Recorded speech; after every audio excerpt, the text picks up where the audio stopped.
अस्सलाम वालेकुम बच्चों। प्रीवियस क्लास के अंदर हम लोगों ने स्टडी किया कि इंटरमॉलिक्यूलर फोर्सेस क्या होती हैं। उसकी डिफरेंट टाइप्स क्या हैं। डायपोल डायपोल फोर्सेस हो गई, हाइड्रोजन बॉन्डिंग हो गई। ये चीज़ें हम लोगों ने डिस्कस की थी। आज के क्लास के अंदर हम लोग डिस्कस करेंगे कि nature of bonding and properties. अब देखिए, आपने जितने केमिकल बॉन्ड पढ़े हैं, जैसे आयोनिक बॉन्ड है, कोवलेंट बॉन्ड है, कोऑर्डिनेट कोवलेंट बॉन्ड है, ठीक है, और मेटालिक बॉन्डिंग है। सारे इनके हिसाब से जो भी बॉन्डिंग होगी, अगर आयोनिक बॉन्ड होगा तो उस कंपाउंड की प्रॉपर्टीज अलग होंगी। अगर कोवलेंट होगा तो उसकी प्रॉपर्टीज अलग होंगी। अगर मेटालिक होगा तो उसकी प्रॉपर्टीज अलग होंगी। तो बॉन्डिंग के हिसाब से कंपाउंड्स की प्रॉपर्टीज जो है वो डिफरेंट होती हैं। ठीक हो गया। तो हम लोगों ने वन बाय वन इनको डिस्कस करना है कि एक आयनिक बॉन्ड होगा तो तब कैसी प्रॉपर्टीज होंगी, कोवलेंट बॉन्ड होगा तो तब कैसी प्रॉपर्टीज होंगी। ठीक हो गया। तो इसके अंदर हम लोग स्टार्ट करेंगे अपने आयोनिक कंपाउंड्स से।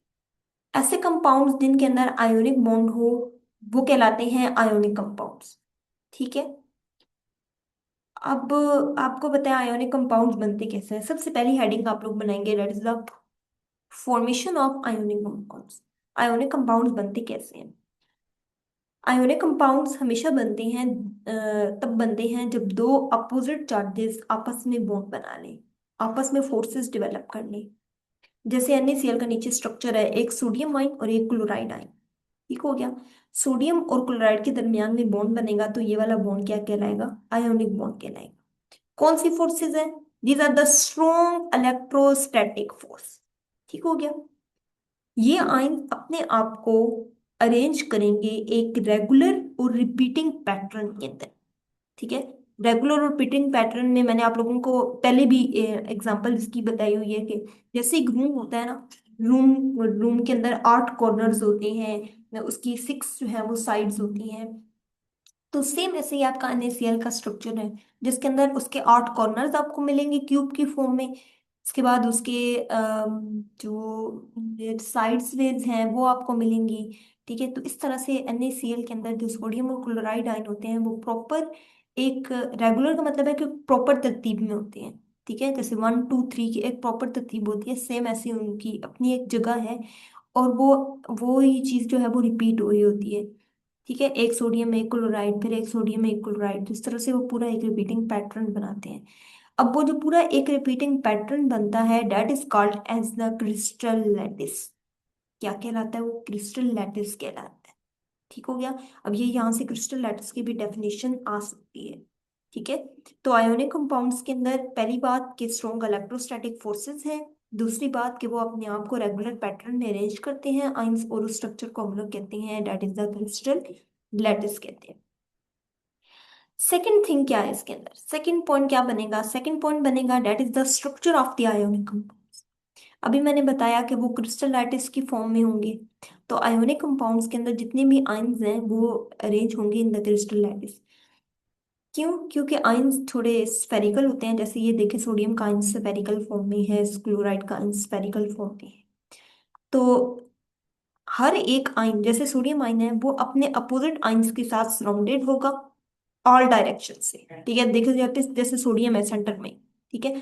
अब सोडियम को एक साइड से क्लोराइड ने सराउंड किया हुआ है, दूसरी साइड पे भी क्लोराइड है, तीसरी साइड पे भी क्लोराइड है, और चौथी साइड पे भी क्लोराइड है। तो एक सोडियम को हर तरफ से क्लोराइड आयंस ने सराउंड किया हुआ है, उसको उसको घेरा डाला हुआ है। ठीक है। तो वो चीज क्या कहलाती है, वो चीज आगे कहलाती है, इसका मतलब है कि उसका जो वो जो बॉन्ड है, वो बॉन्ड क्या कहलाता है, वो बॉन्ड जो है वहां पास नॉन डायरेक्शनल बॉन्ड है। ठीक है। ऐसा बॉन्ड जिसके अंदर जो आइंस वगैरह हो, वो अपने अपोजिट आइंस के साथ सराउंडेड हो, और वो हर तरफ से सराउंडेड हो, तो कोई डायरेक्शन ना हो, बल्कि वो होल सराउंडिंग के अंदर आ जाए, तो वो बॉन्ड क्या कहलाता है, that is the non directional bond. This arrangement make the structure highly ordered and stable. इसकी वजह से स्ट्रक्चर क्या हो जाता है, प्रॉपर एक तरतीब में स्ट्रक्चर है, आइंस तरतीब में है, और वो स्ट्रक्चर सबसे ज्यादा स्टेबल होता है। ठीक हो गया। अच्छा जी। अगली स्लाइड के ऊपर चलते हैं, that is the physical properties of ionic compounds. Ionic compounds की फिजिकल प्रॉपर्टीज हैं। अब इसमें आप लोगों ने हेडिंग बनानी है physical properties of ionic compounds. Physical properties का मतलब है कि वो प्रॉपर्टीज जो मेजरेबल होती है, ठीक है। अब जिनको आप इजीली जज कर सकते हैं, जैसे आयोनिक कंपाउंड्स एग्जिस्ट करते हैं। आयोनिक कंपाउंड्स एग्जिस्ट करते हैं हॉट एंड स्टेबल सॉलिड्स की फॉर्म में, ठीक है। हार्ड एंड स्टेबल सॉलिड्स की फॉर्म में एग्जिस्ट करते हैं due to the strong forces of attraction between the ions. Ions के दरमियान में स्ट्रॉन्ग फोर्सेस होने की वजह से they have the high melting and boiling. अब देखिए, जो आयोनिक बॉन्ड है ना, वो दो अपोजिट चार्जेस के दरमियान में बनता है बॉन्ड, एक पॉजिटिव एक नेगेटिव, और बहुत स्ट्रोंगली अट्रैक्ट होते हैं। तो जाहिर है, जब आपने उसको मेल्ट करना होगा या आपने उसको बॉईल करना होगा, तो उसके लिए आपको बहुत ज्यादा टेम्परेचर चाहिए होगा, ठीक है। अब जैसे कॉमन NaCl है, उसका 300 मेल्टिंग पॉइंट कोई 800 से ऊपर है मेल्टिंग पॉइंट, तो वो बहुत ज्यादा है, टेम्परेचर 800 डिग्री सेल्सियस में आता है। तो उसका मेल्टिंग और बॉइलिंग मेल्टिंग पॉइंट हाई क्यों है? चाहे वो सॉलिड फॉर्म में है, आपने उसको मेल्ट करके लिक्विड फॉर्म में लेकर आना है, ठीक है। तो आप जब उसको मेल्ट करके लिक्विड फॉर्म में लेकर आएंगे, तो वो जाहिर है उसके लिए ज्यादा टेम्परेचर चाहिए होगा। तो फोर्सेस क्यों ज्यादा टेम्परेचर चाहिए? क्योंकि जो फोर्सेस हैं इसके दरमियान में, वो फोर्सेस ज्यादा स्ट्रॉन्ग है, ठीक है। तो आयोनिक कंपाउंड्स के अंदर high melting and boiling points पाए जाते हैं। उसके बाद पिछले लेक्चर के अंदर हम लोगों ने ये भी डिस्कस किया था कि ब्रिटलनेस क्या होती है आयोनिक कंपाउंड्स की। कि जब आप उसके ऊपर प्रेशर अप्लाई करते हैं, तो आयोनिक कंपाउंड्स प्रॉपर एक लेयर की फॉर्म में अरेंज है, ठीक है। मेरे ख्याल से ये मेटेलिक बॉन्डिंग में हम लोगों ने शायद डिस्कस किया था। तो सेम ऐसे ही आपके आयोनिक सॉलिड्स हैं। आयोनिक कंपाउंड्स प्रॉपरली एक रेगुलर पैटर्न के अंदर आयंस अरेंज्ड है, ठीक हो गया। जैसे यहाँ पे ये स्ट्रक्चर बना हुआ है, ये NaCl का, ये देखिए यहाँ पे प्रॉपर एक अरेंजमेंट नजर आ रही है, ठीक है। लेयर्स बनी हुई हैं। तो अब यहाँ पे क्या होगा, जैसे ही आप इसके ऊपर थोड़ा सा प्रेशर अप्लाई करेंगे, थोड़ी सी फोर्स लगाएंगे, तो क्रिस्टल लैटिस टूट जाएगा, ठीक है। ये क्यों होगा? क्योंकि क्रिस्टल लैटिस कैसे टूटेगा कि जब आप फौरन से उसके ऊपर फोर्स लगाएंगे ना, तो फोर्स लगाने की वजह से क्या होगा कि जो एक जैसे चार्जेस हैं, जैसे क्लोराइड और क्लोराइड है, वो एक दूसरे के करीब आ जाएंगे। और जैसे ही वो एक दूसरे के करीब आएंगे, तो वो एक दूसरे को रिपेल कर देंगे, ठीक है। सेम ऐसे ही सोडियम और सोडियम है, जब वो सोडियम और सोडियम एक दूसरे के करीब आएगा, तो वो एक दूसरे को रिपेल कर देंगे। रिपेल करने का मतलब है कि वो दूर धकेल देंगे, ठीक है। तो इस तरह से जो आयोनिक कंपाउंड्स होते हैं, उनको आप इजीली तोड़ सकते हैं, ब्रिटल कर सकते हैं, ठीक है। तो जब आप मैंने external forces applied, crystal lattice can break easily, crystal lattice आसानी से टूट जाता है। क्यों होता है? Because the like charges come close to each other causing repulsion, ठीक है। इसी वजह से जो आयोनिक सॉलिड्स होते हैं, वो क्या होते हैं? ब्रिटल इन नेचर होते हैं, यानी वो आसानी से टूट जाएंगे। उसके बाद अगली हेडिंग बनेगी, that is the electrical conductivity. Electrical conductivity का मतलब है कि उसमें से इलेक्ट्रिसिटी पास हो सकती है या नहीं हो सकती, ठीक है। अगर आप NaCl लेंगे ना, जैसे कॉमन साल्ट है आप लोगों के घरों में, ठीक है, आप लोग नमक के तौर पर उसको यूज करते हैं, तो वो अब सॉलिड फॉर्म में है, उसमें से कभी भी इलेक्ट्रिसिटी पास नहीं हो सकती, कभी भी उसमें से करंट पास नहीं हो सकता। करंट के पास होने के लिए दो चीजों का होना जरूरी होता है। दो में से अगर एक चीज भी होगी, तो करंट पास हो जाता है। एक होते हैं इलेक्ट्रॉन्स, और जो कि इजीली मूवेबल हो, ठीक है, एक जगह से दूसरी जगह जा रही हो। और एक होता है आपकी आइंस, ठीक है, जो आइंस होते हैं, जो फ्रीली मूवेबल आइंस है, वो होने चाहिए। तो ये दोनों चीजों इन दोनों चीजों का होना जरूरी है। तो लेकिन जब आयोनिक कंपाउंड सॉलिड फॉर्म में होते हैं, तो जाहिर है वो तो प्रॉपर एक स्ट्रक्चर की फॉर्म में है। सोडियम और क्लोराइड ने अपनी एक प्रॉपर अरेंजमेंट बनाई हुई है। जब आप थोड़ा सा भी उसको आप उसको आप ये करना चाह रहे हैं कि इसमें से इलेक्ट्रिसिटी पास हो जाए, तो इलेक्ट्रिसिटी उसमें से पास नहीं होती, क्योंकि फोर्सेस बहुत ज्यादा स्ट्रॉन्ग है, और वो आइंस फ्री नहीं है मूव करने के लिए, वो अपनी जगह पर फिक्स है, ठीक है। तो इसमें से कभी भी इलेक्ट्रिसिटी पास नहीं हो सकती। In the solid state ionic compounds do not conduct electricity because the ions are fixed in the position and can not. आइंस अपनी जगह पर फिक्स होते हैं, वो मूव नहीं कर सकते। However, in the molten form, molten state का मतलब है कि जब उसकी melted stage आ जाती है, थोड़ा सा उसको लिक्विड फॉर्म में कर लें, ठीक है, गाढ़ा लिक्विड जैसे होता है, इस तरह से। तो आइंस जो होते हैं, वो क्या हो जाते हैं? फ्री टू मूव हो जाते हैं, आइंस मूव करना शुरू कर देते हैं, इसलिए उनकी इलेक्ट्रिसिटी आ जाती है। अब NaCl की भी अगर आप मेल्टेड फॉर्म लेंगे ना, थोड़ी सी लिक्विड फॉर्म में लेंगे, तो वो इलेक्ट्रिसिटी कंडक्ट करेगा, हाँ, अगर आप उसका सोल्यूशन बना लेंगे तो सोल्यूशन के अंदर से भी इलेक्ट्रिसिटी पास हो जाएगी। क्योंकि जब हम आगे चलेंगे ना सोलिबिलिटी के ऊपर, तो उसके अंदर आप देखेंगे कि NaCl जो है वो डिसोसिएट हो जाता है सोडियम और क्लोराइड आयन के अंदर। तो वो आयंस जो है वो जैसे ही आप NaCl को वाटर के अंदर डालेंगे, कोई भी आयोनिक कंपाउंड है अगर आप उसको वाटर के अंदर डालते हैं तो उसमें से आयंस जनरेट होते हैं, और आयंस की जनरेशन की वजह से इलेक्ट्रिसिटी पास हो जाती है। छठी प्रॉपर्टी है that is the solubility in water. ठीक है, वाटर के अंदर इजीली सॉल्युबल होते हैं। क्यों? आयोनिक कंपाउंड जनरली सॉल्युबल होते हैं वाटर के अंदर। वाटर मॉलिक्यूल्स क्या करते हैं, आयंस के दरमियान फोर्सेस को वीक करते हैं और उसको उन आयंस को सेपरेट कर देते हैं। जैसे NaCl है, उसके अंदर सोडियम है और क्लोराइड आयन है, तो सोडियम और क्लोराइड के दरमियान में इलेक्ट्रोस्टैटिक फोर्स है। जैसे ही आपने उसको वाटर के अंदर सॉल्युबल किया, वाटर के मॉलिक्यूल्स उन दोनों को अलग अलग कर देंगे, कैसे कि वो फोर्सेस को ब्रेक कर दें। ठीक है, उसके बाद है आपके पास हाइड्रेशन ऑफ आयन। ठीक है, आयंस की हाइड्रेशन है।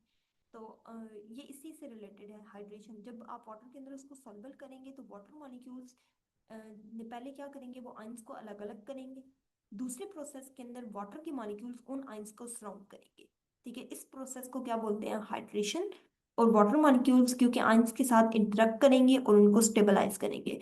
अब यहाँ पे देखिए, ये डायग्राम आप लोगों की बुक के अंदर बनी हुई है, that is the hydration process. ठीक है, सॉल्युबिलिटी है कि आपने NaCl को वाटर के अंदर ऐड किया, नमक को पानी के अंदर डालें, तो हमने जनरली भी डेली लाइफ में देखते हैं कि नमक को पानी के अंदर डालें तो वो सॉल्युबल हो जाता है।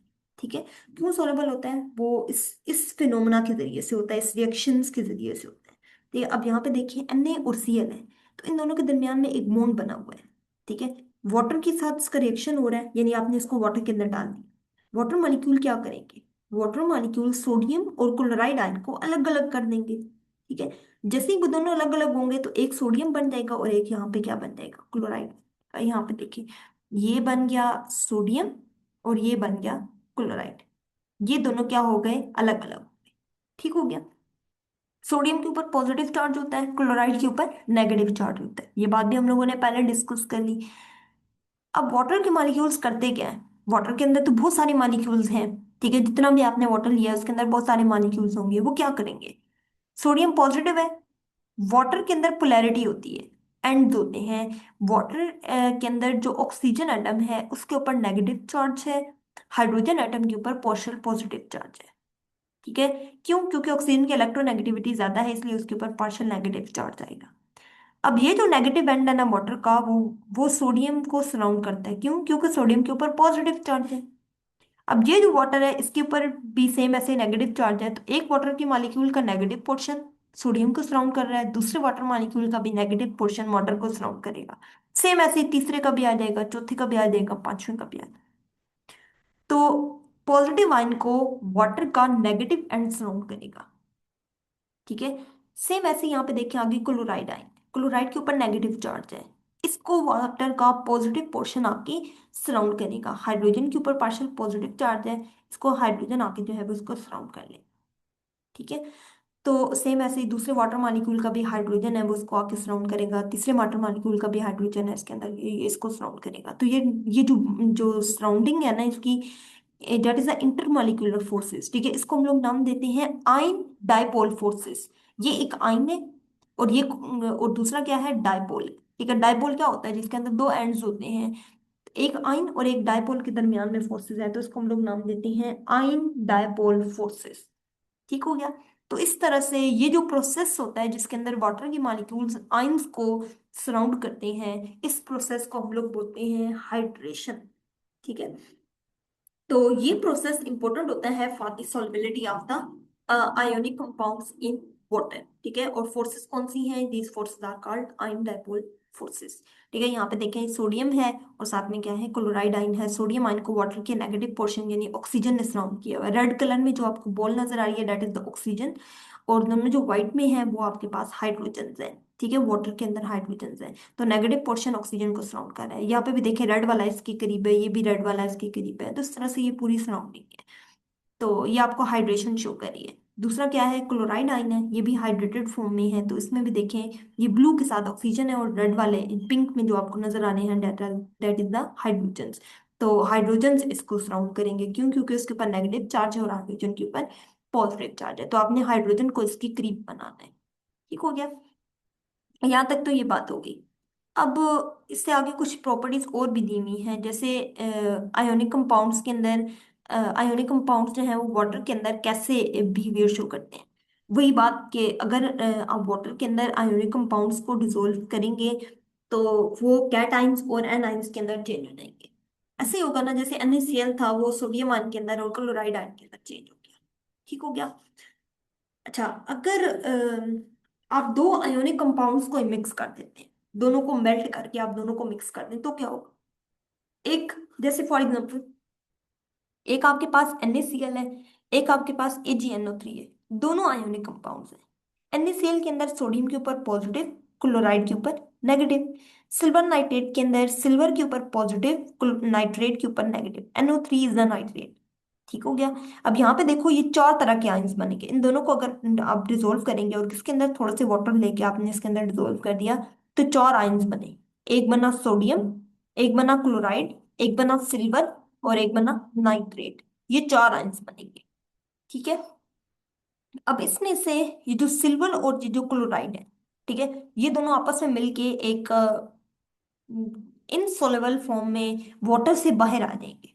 ठीक है, नया कंपाउंड बन गया सिल्वर क्लोराइड। दूसरा, साथ में सोडियम आयन है और नाइट्रेट आयन है। ठीक है। ये जो सिल्वर क्लोराइड बनता है ना AgCl, इसका कलर होता है व्हाइट कलर का। ठीक है। अब यहाँ पे अगर मैं बात करूं कि सोडियम के ऊपर पॉजिटिव है, नाइट्रेट के ऊपर नेगेटिव है, तो इसके साथ वर्ड लिखा हुआ है एक्वा और इसके साथ वर्ड लिखा हुआ है एस। ठीक है, एस का मतलब होता है कि सॉलिड फॉर्म में है, वो चीज वाटर के अंदर डिसॉल्व नहीं है। ठीक है, इनसॉल्युबल फॉर्म में है, उसको आप वाटर में से अलग कर सकते हैं। ठीक है, वो वाटर के अंदर कभी भी डिसॉल्व नहीं होगी। जिसके साथ एस लिखा हुआ होता है। ठीक है। जिसके साथ लिखा हुआ हो ना ब्रैकेट में AQ, AQ का मतलब है कि उसके अंदर हाइड्रेशन प्रोसेस है। हाइड्रेशन प्रोसेस सेम जैसे यहाँ पे मैंने एक्सप्लेन किया है, सोडियम को वाटर के नेगेटिव पोर्शन आके सराउंड कर लेगा, क्लोराइड को वाटर का पॉजिटिव पोर्शन आके सराउंड कर लेगा। तो वाटर मॉलिक्यूल्स जब किसी आयन को सराउंड कर लें, this process is called as hydration process. तो AQ का मतलब है कि सोडियम को वाटर ने सराउंड किया हुआ है, NO3 नेगेटिव है तो उसको भी वाटर ने सराउंड किया हुआ है। यहाँ पे जो डायग्राम है ना, यहाँ पे Cl की डायग्राम बनी हुई है। ठीक है, तो Cl की जगह अगर मैं यहाँ पे NO3 लगा दूं, बाकी डायग्राम सेम रहेगी। ठीक है। तो इस तरह से हम लोग क्या करते हैं, वाटर के अंदर जब दो आयोनिक कंपाउंड्स को मिक्स किया जाए तो एक का पॉजिटिव एंड दूसरे के नेगेटिव एंड के साथ जाकर अटैच हो जाता है। जैसे NaCl के अंदर सोडियम पॉजिटिव था, सोडियम किसके साथ जाके जुड़ेगा, नाइट्रेट के साथ। यहाँ पे क्लोराइड था, क्लोराइड किसके साथ जाके जुड़ेगा, सिल्वर के साथ। ठीक है। when the two aqueous ionic solutions are mixed, positive ions of the one compound may combine with the negative ion of the other। ठीक है, एक का कैटाइन दूसरे के एनाइन के साथ जाकर मिल जाएगा, तो इस वजह से क्या होगा, आपके पास नए कंपाउंड की फॉर्मेशन होगी। वो नया कंपाउंड कौन सा बना, that is the silver chloride. ठीक हो गया। फिर आप लोगों की बुक के अंदर एक छोटी सी इंटरेस्टिंग इंफॉर्मेशन दी हुई है, कि वही बात क्या है, आयोनिक कंपाउंड्स जब अपनी मोल्टन स्टेट के अंदर होते हैं या अपने एक्वा सोल्यूशन के अंदर होते हैं तो इस तरह से आप बहुत सारे एलिमेंट्स और कंपाउंड्स बना सकते हैं। जैसे इलेक्ट्रोलिसिस करवाते हैं ना, इलेक्ट्रोलिसिस एक प्रोसेस होता है जिसके अंदर हम लोग एक छोटा सा टैंक लेते हैं और उसके अंदर हम लोग दो रॉड्स रख देते हैं, एक को कैटाइन का नाम, सॉरी, एक को कैथोड का नाम देते हैं, दूसरे को एनोड का नाम देते हैं। ठीक है। कैथोड के ऊपर जैसे कैथोड के ऊपर नेगेटिव चार्ज है, जैसे कैटाइन के ऊपर पॉजिटिव होता है, कैथोड के ऊपर नेगेटिव आ जाएगा और एनोड के ऊपर पॉजिटिव चार्ज आ जाएगा। ठीक है, नीचे हम लोग जो है वो इसका या तो आयोनिक कंपाउंड्स का मोल्टन सोल्यूशन ले लेंगे या फिर उसका एक्वा सोल्यूशन ले लेंगे, यानी उसका वाटर के अंदर जो है वो सोल्यूशन बना लेंगे। ठीक है। तो जब आप इलेक्ट्रिसिटी को पास करेंगे तो वहां पे आइंस जनरेट होंगे, सोडियम और क्लोराइड आइन।